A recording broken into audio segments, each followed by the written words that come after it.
What is going on, everybody? Welcome to another episode of Taylor Hinton Speaks His Mind, the number one online health and fitness podcast in the world. I hope that you guys are all having an amazing Tuesday. I sure am. And you know why? Because I changed my schedule around a little bit. And I am now getting my workouts done first thing in the morning. I'm talking about I get up, make my dog her little breakfast, and head out the door immediately to the gym to get my workout done. And today I'm going to tell you why you will 150% get better results if you just make the shift to getting your workouts done first thing in the morning. Now, let me start by saying this. Physiologically, there is no difference between you getting your workout done at 6 a.m. or 6 p.m. In terms of how your body responds to the stimulus, there's virtually no difference. And what a smart coach or experienced lifter workouter would say is work out whenever is best for you. Whatever time of day makes it easy for you to stay consistent. And that is so true. I 100% agree with that. Now, that being said, I'm going to share with you why I believe getting workouts done first thing in the morning is 150% better for your results long term. Now, keep in mind, there's a couple factors that we're going to touch on. The first one is prioritization. There is something to be said about getting up and immediately serving you first. If you've been around for a little bit and listening to my podcast or watching on live or anything, maybe you're watching on YouTube, I don't know. You know that I'm a huge proponent for prioritizing yourself first. And some people may hear that for the first time and think, oh, that's really selfish. It's not. It's extremely selfless. When you take care of you first, you're going to have more energy and more capacity and bandwidth to serve other people. You have more patience throughout the rest of the day. Because when you wake up with just enough time to have a bagel with cream cheese and go through the drive-thru to grab a coffee, rushing to work so you can clock in just in time so you don't get fired, you are stressed the fuck out. And it is ingrained into your brain, even on a subconscious level, that you are just here on this planet to serve others, which may feel kind of noble initially. And some people, yeah, lean into that. There's that caretaker mindset. But truthfully, it's not something that's sustainable forever. And over time, you're going to have less patience. You're going to be more withdrawn. You're going to have less energy. And honestly, speaking from experience, this tends to lead to nihilism. It tends to lead to a place of, what is this all for? Why am I doing all of this? What is the real purpose behind everything that I do? I get up early just to work hard, just to earn a check, just to pay for my bills and groceries and living expenses. And the cycle continues on repeat, feeling like you're not going anywhere. And then maybe in the evening time, if you're feeling up for it, you go get a workout in, right? But it doesn't really move the needle. And ultimately, you feel like it's just a waste of time because you're just getting up, going to the gym, half-assing a workout, having no direction, and then leaving. And because you're inconsistent, because you're tired, because you don't give yourself enough time to do it consistently, you're never actually making progress. So it's almost, in some cases, for a lot of people, particularly the individuals who struggle with staying consistent in the first place, it makes it a million times harder for you to actually make the progress that you want to if you're waiting until the very end of the day to go get your workout in. So I'm going to tell you why I believe getting a workout done first thing is most important. I already touched on a little bit being self-ish so that you can pour into other people, so that you can give other people more time, attention, have more bandwidth, have more patience, and enjoy their company a bit more. Because in the back of your mind, if you are not getting your workout done first thing, it's there. It's in the back of your fucking mind. I got to get that done. Should I go now? Should I wait till after dinner? It's going to be really busy at the gym right now. I'm feeling a little bit tired. Maybe I can just do it tomorrow because I have a rest day coming up so I can just kind of move everything around. You start negotiating with yourself. And if you're constantly in this mindset of just negotiating with these things that are supposed to be non-negotiable, like your health, then again, like, can you really expect to get the results that you want? Obviously, the answer is no, right? If we're being real logical about this and removing emotion, removing the what do I want to do right now aspect of it. So first thing is being selfish allows you to be selfless. It increases your bandwidth throughout the rest of the day. There's some confidence that gets built by taking care of shit first thing, especially when you put yourself first. Again, you start building more confidence with that. Here's another thing too. When you get up early, first thing in the morning, and you get your workout done, you are going to accumulate so many more steps. I promise you. So if fat loss is something that's either a priority or secondary, tertiary goal of yours, you want to drop a little bit of body fat, you've got to get your fucking movement in. It's probably not solely a calorie problem. So many women that I work with are underfed. They're not eating enough. They need to eat more high quality foods and pair that with an active lifestyle to get their metabolism to stimulate. I have one woman, in fact, who just signed up within the last 2, 3 weeks. She's just in the middle or at the very end of her inflammation flush phase. Actually, she just finished it. We're increasing her calories now. And when she came to me, she is, she's short, so her body weight's not incredible, but she definitely has like 10, 15, 20 pounds of body fat to lose. She's already tried eating as little as 1,200 calories and not losing any weight. Working out 3 days a week, going for 2 runs every single week, lives a relatively sedentary lifestyle because of her work and everything that she has right now. But she used to be extremely fit, really strong, squatting 2 times body weight. Really, really impressive stuff. But over time, she's worn herself down and continued trying to drop this extra fat, dropping her calories lower and lower and lower and lower. So guess what happens when you keep doing that? Your energy dips and it gets lower and lower and lower. And by default, your body starts to adapt. So to self-regulate how many fewer calories your body's consuming so that you don't die fast, your body starts to make you physically slow down. So if you are naturally somebody who's a little bit fidgety, you like to move around, you're kind of hopping in your seat, you like to go for walks and bounce around, all that kind of stuff. When you start eating really low calorie, you may not notice it, but over time, your activity is going to dip quite a bit. Anytime that you have, that's your time to relax and kind of chill rather than fidgeting, rather than getting up and moving and walking around and pacing around the house, you're going to find yourself sitting down a lot more. And that nets to hundreds, sometimes even thousands of steps less per day. So you cut your calories back, you lose your energy, activity down regulates, and you continue this cycle of trying to lower calories, ultimately losing muscle mass, strength, over time bone density, hormone health starts to drop. It gets worse and worse and worse. And you get super frustrated because you lose maybe 5 pounds, but never actually getting the results that you want.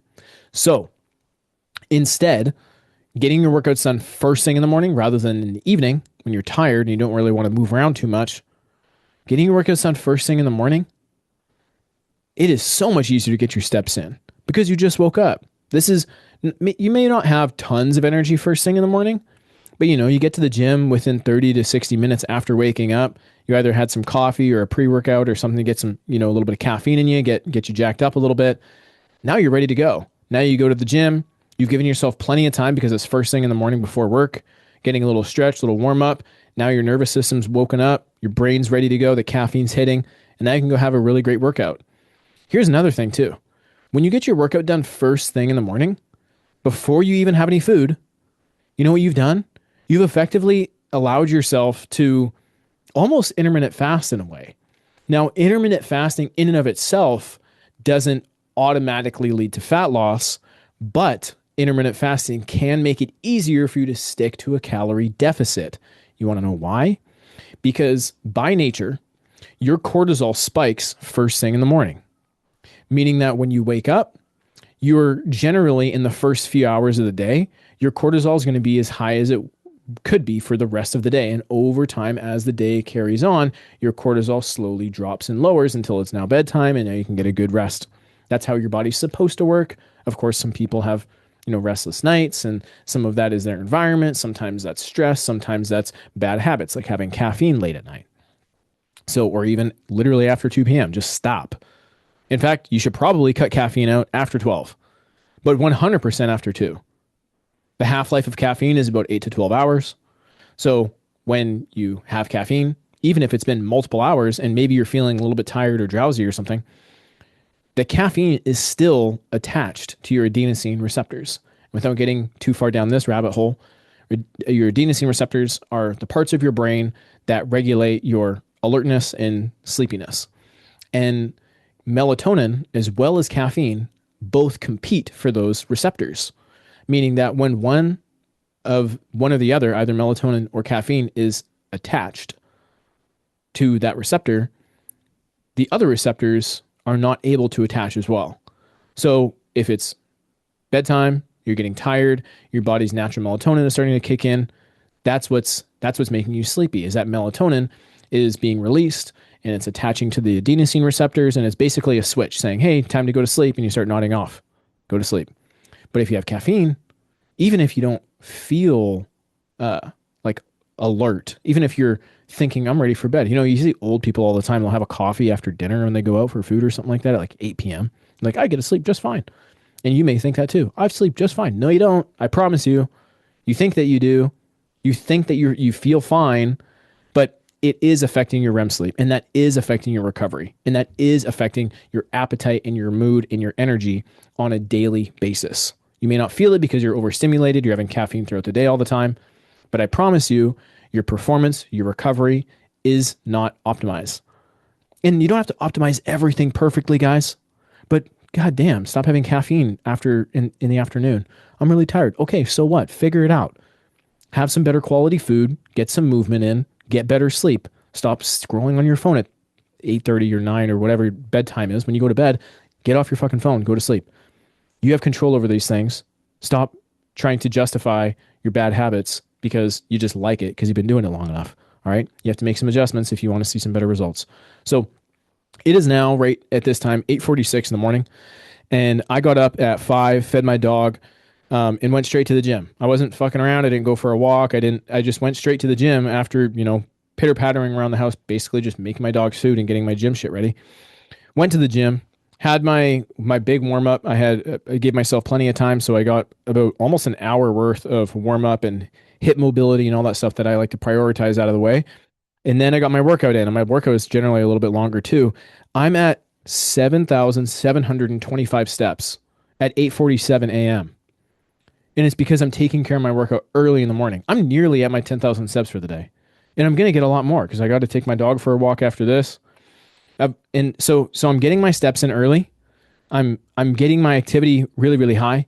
I've now also just been able to mentally decompress a little bit. I'm not stressed thinking about in the back of my mind, I got to get that workout in. I hope that I have enough energy.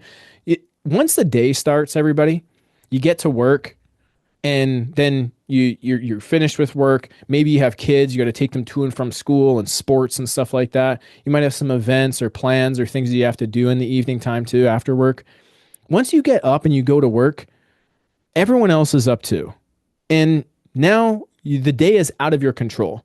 You are now subject to what everyone else has to do, even people that are not in your immediate circle. Like, just think about fucking traffic, for example. Like, once the day has started for everybody else, at that 8, 9 a.m. mark on a regular weekday on average, now you're subjected to everyone else's problems, and you have to work around that shit. That is stressful. But when you get up early enough to take care of this shit, go to the gym, put you first, not have to worry about other people buzzing you on your phone, calling you, giving you a text message, hey, can you cover this shift? Hey, we need you to come in early. No, I'm here serving me. I'm doing me. This is my routine. So you get up early, you take care of it. That really removes some mental stress right away. You also build some confidence out of that. You're also getting more steps in. You're naturally just going to get more steps in. I can't point to any reason. I mean, it shouldn't matter if you get your workout done in the evening or in the morning, but you're going to get more steps in, 100%. Okay? You're also going to improve your circadian rhythm. Because again, like I said earlier, how your cortisol spiked earlier in the morning, you want to take advantage of that cortisol spike. Everyone hears cortisol. We know that cortisol is correlated with stress. And a lot of people by default, when they hear cortisol, think that it's a bad thing. We need to get rid of it all the time. And to a degree, absolutely. A lot of people are probably more stressed than they need to be, and reducing cortisol should be a priority. That being said, you can't just go zero cortisol. You can't go no cortisol. It's a very beneficial, helpful hormone. You need to have it. So you shouldn't be avoiding it. It's going to happen. You want to take advantage of that. In the morning, even though you may feel a little bit groggy, right? You may feel a little bit tired. You don't feel like you have all your energy. I promise you, have your little caffeine hit if you take caffeine. Go to the gym, get a good warm-up in. And after your first set of whatever your exercises are, you're going to feel alert and awake and ready to go. And excuse me, and sure, you may not have a ton of food in your belly or something like that. And so, if you're somebody who's a bit more advanced or whatever, you like to have some food in your stomach before you work out, you'll adapt. You'll be fine. It's the pros versus cons. The pros can totally outweigh the cons. Having food in your stomach before you go to the gym versus just getting there and operating off of cortisol and caffeine. I'm telling you, you're going to feel really good. And there's also something to be said about when you have food in your stomach and your body's focused on digesting that and putting energy and resources towards digesting food, you may not be giving your body and your brain the most ample amount of resources for the physical activity that you're performing, right? So if you think about it for a sec, there's your sympathetic nervous system and your parasympathetic nervous system. Your sympathetic nervous system is when your body is in a relaxed, calm state. That's that rest, digest state where now you may feel hunger cues a bit more. You may feel hunger start to set in a little bit more. This is at the end of the day when your body's more relaxed and you're winding down. Melatonin's about to kick in. You're watching your show, having a movie, whatever, having your dinner. This is where the rest digest state is most optimal. So trying to go to the gym at that time when cortisol is basically at its lowest and your sympathetic nervous system is at its highest, where digestion is a priority, you're kind of working against your body's natural rhythm and flow. But when cortisol is peaked or higher, then your parasympathetic nervous system is higher. That's the fight flight mode. That's the saber-toothed tiger is coming to attack me. I'm not really feeling hunger right now. I'm feeling like survive and fight and run and live. So when you exercise itself actually blunts hunger. When you are physically exerting yourself, your body is asking you're asking your body to divert blood to your extremities, to the muscles that need resources now. When you're squatting or going for a run or doing any type of physical activity, it doesn't matter. Even going for a simple walk, it doesn't have to be intense.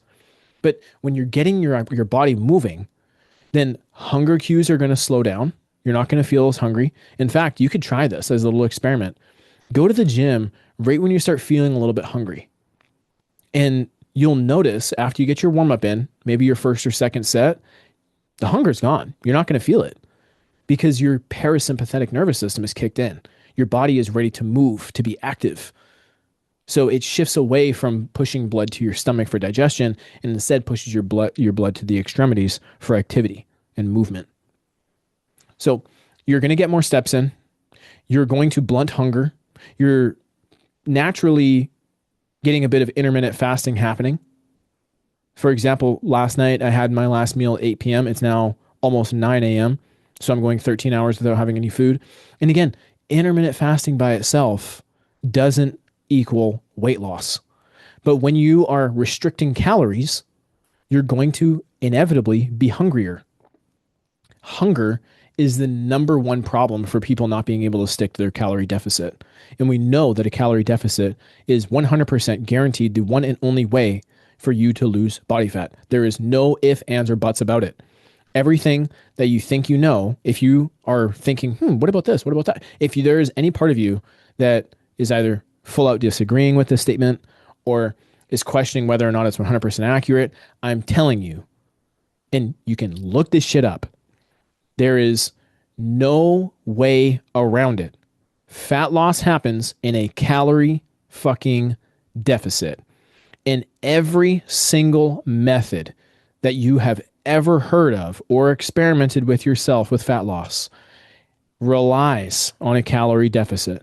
Whether that method is counting calories or it's carnivore or it's keto or it's intermittent fasting or it's fasted cardio or zone diet, it doesn't matter. Every single one of them at the end of the day depends on a calorie deficit. Some of them blatantly say it, like calorie counting. Eating a calorie deficit, you lose weight. Some of them don't talk about it at all. But the method that's being applied is a easier way, let's say, not necessarily easier than counting calories, easier than just winging it. It's an easier method of getting into a calorie deficit. Carnivore, protein, is basically a pure protein diet. Protein is extremely satiating. It's also really hard to be a glutton on red meat, like in eggs and chicken breast. When you are full from eating a very restricted diet, you're not going to be inclined to want to have more. But if you just had a big steak and now you're full from that steak, and your only option if you decided to want to eat more was to have more red steak, you'd probably be like, nah, I'm actually good. I don't really want to eat just more red meat right now. But if somebody was like, hey, want to have a fucking cookie? You might be like, I can fit a cookie in. Cookies are delicious. It goes back really easy. It's extremely palatable. And although it has a lot of calories, the nutritional density and the actual volume of that cookie is very, very small. Think about how much space it literally occupies inside your stomach. Not a whole lot. Really, really easy to put away 150 calorie little cookie. That's, yay big if you're watching this live with me. Call it even a big cookie the size of your palm. Okay. We'll say, assuming that it's like regular thickness, you're looking at 150 to 200 calories. You got a big thick cookie, maybe 300 calories. Palm of your hand. Now, that may look like a decent sized piece of food, but when you chew it and then digest it, and then it starts burning up in your stomach acid, it shrinks to like half the size of that. Now you've got a golf ball. That's fucking easy. But 150 calories of chicken breast? Do you know that that's nearly a full-size chicken breast? Have fun. If you were presented with a cookie or another chicken breast, you're already full. You don't feel like eating more. Which one are you going to go for? Which one can you fit in? Which one do you feel like you have enough space for? Not the fucking chicken breast, I promise you that. Every single diet is based on a calorie deficit, okay? So when we talk about intermittent fasting or kind of utilizing your cortisol and that time first thing in the morning to get your workout in, you are giving yourself an amazing opportunity to just push your calories a little bit further back in the day. Because rather than waking up at 6 a.m., having a meal at 7, and then your last meal at 7, meaning that you are now out of your 24-hour window of life every day, 50% of that has to be, you have to spread, say, 2,000 calories over 12 hours. That means that there's going to be multiple sizable gaps of time in between each meal. So you're giving yourself more opportunities to get hungry and therefore more opportunities to fall off of your diet, off of your plan. But if you just simply shorten that window, same 2,000 calories, let's assume that we know a 2,000 calorie diet for you will guarantee you to lose weight.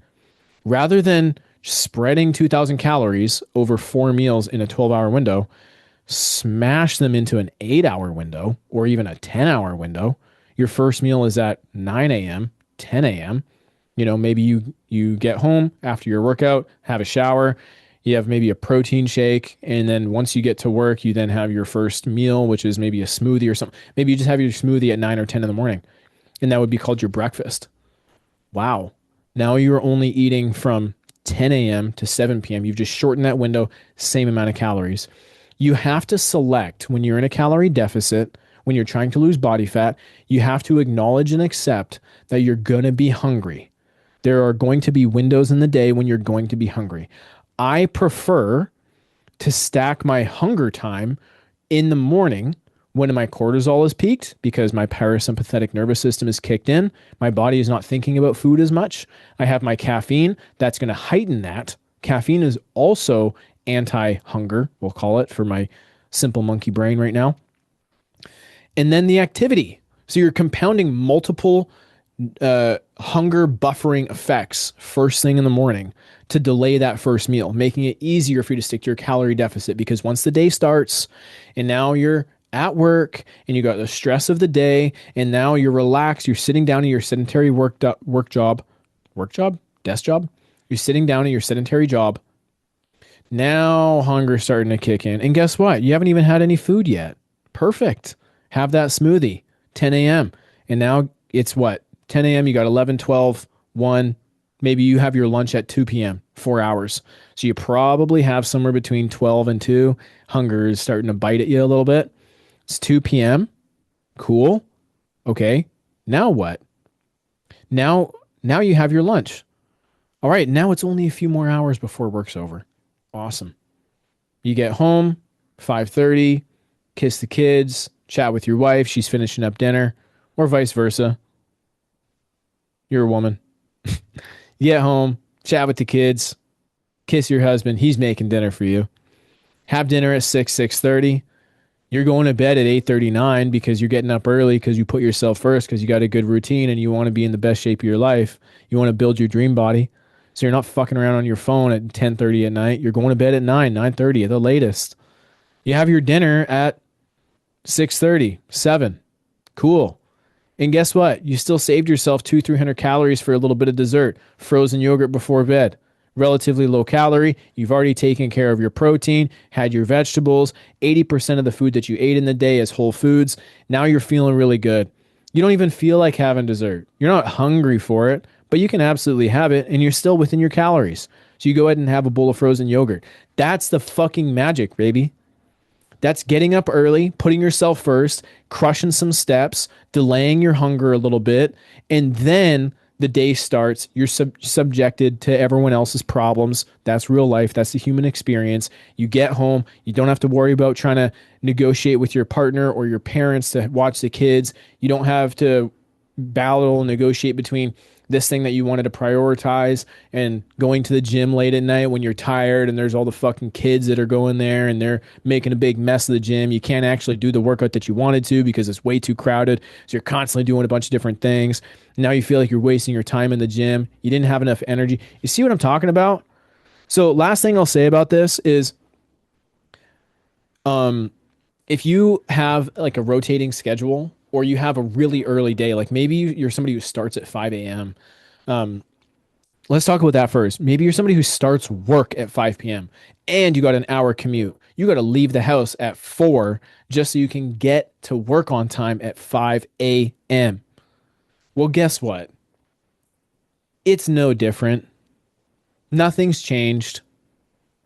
You're still, if you're somebody who's getting up at 3:30 to leave the house at 4 to get to work at 5, you're already, if you're a reasonable person, going to bed no later than 8. Well, guess what? You just have a slightly different schedule than the average 9 to 5er. It's just your day is just shifted a few hours earlier. It's still 24 hours. You're still going to bed. You're still going to work. Nothing else is different. Oh, I have to get up super early. Okay, cool. Then your 5:30 gym time is instead 3:30, or your 5:30 gym time is instead 2:30. Whatever. Now you're going to bed at 7 or 6:30. Like it's just part of your schedule. You don't have to succumb to everyone else's routine that everyone else is living.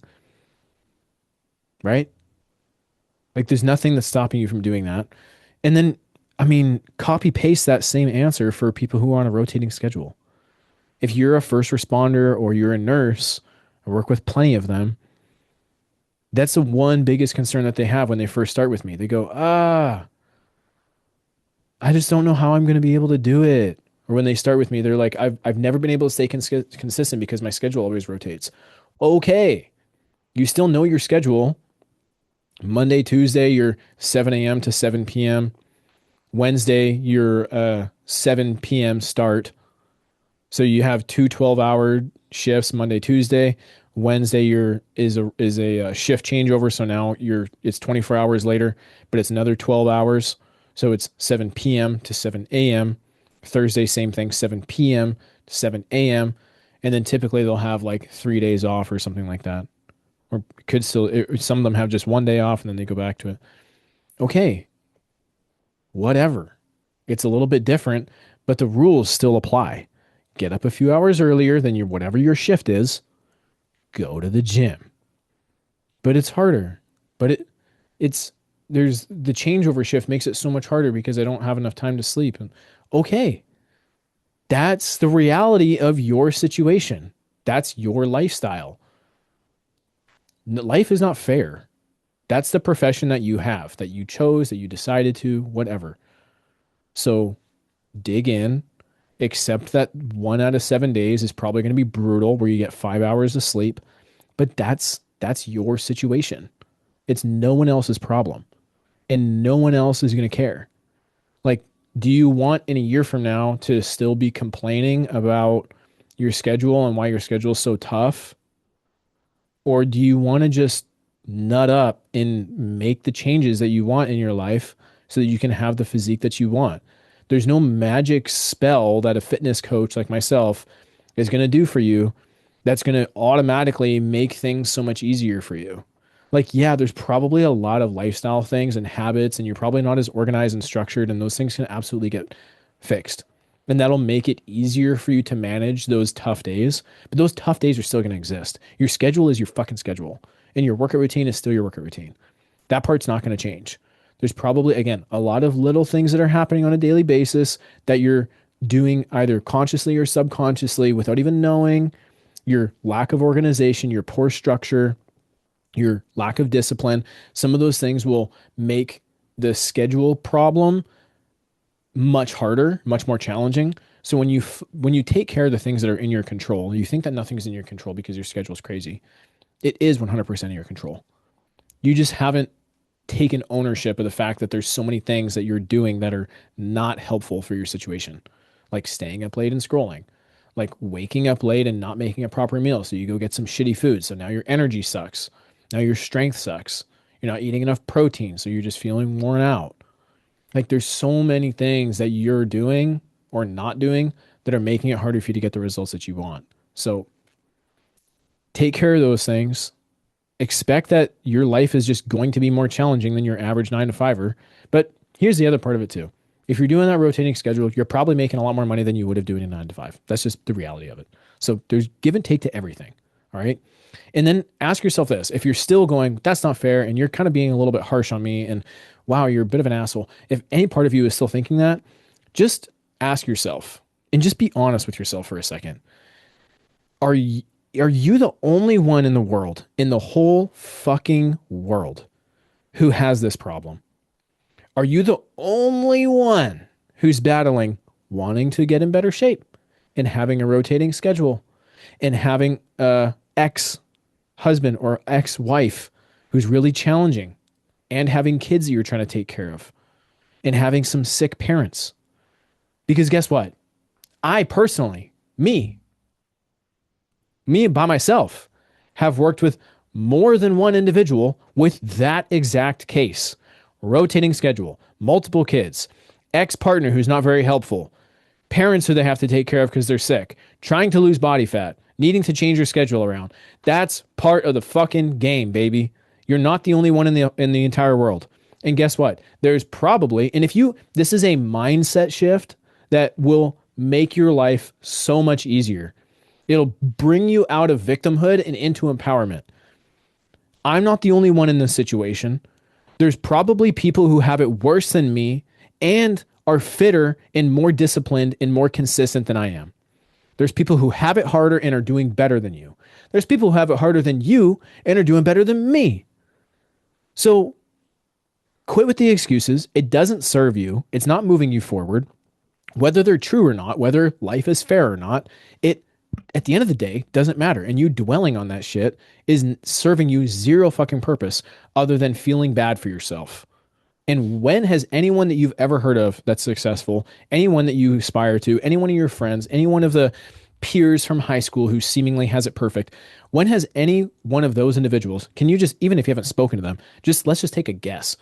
Any one of those people do you think complains about their problems all the time? Any one of those people is constantly worrying about all the things that are outside of their control and woe is me and feeling sorry for themselves all the time? No. A rational person will go, that person's probably just fucking super disciplined. That person probably just wants it more than me. That person's probably just digging a little bit deeper. And who knows? Maybe they have it easier than you. But I like to employ the mindset of they could have it harder than me. Because I know for a fact that there's people who have it way harder than me. I know for a fact there's people who have it way harder than you. And those people are in better shape than you and I. So come to grips with what your situation is. Stop complaining about it. Get disciplined with the things that are within your control. And on top of that, get your fucking workout done early in the morning to have a better circadian rhythm, to be more consistent, to be more confident because you're taking care of yourself, to get more steps in, and ultimately get better results. And if you found this helpful, then consider sharing this video with somebody else or this podcast with somebody else. Subscribe. Really appreciate that. And if you have any questions or you have some other things that you'd like to ask or like to hear about on the podcast, shoot me a message on Instagram at HintonNation_coaching. That's HINTONATION_coaching. And I'd love to be able to hear what you guys have to say. Thanks so much. Have an amazing Tuesday. Kick some ass. And very last thing, I'd love to hear if any of you actually make this shift and how it's affected your lifestyle. Peace out. Take care. Have a good one.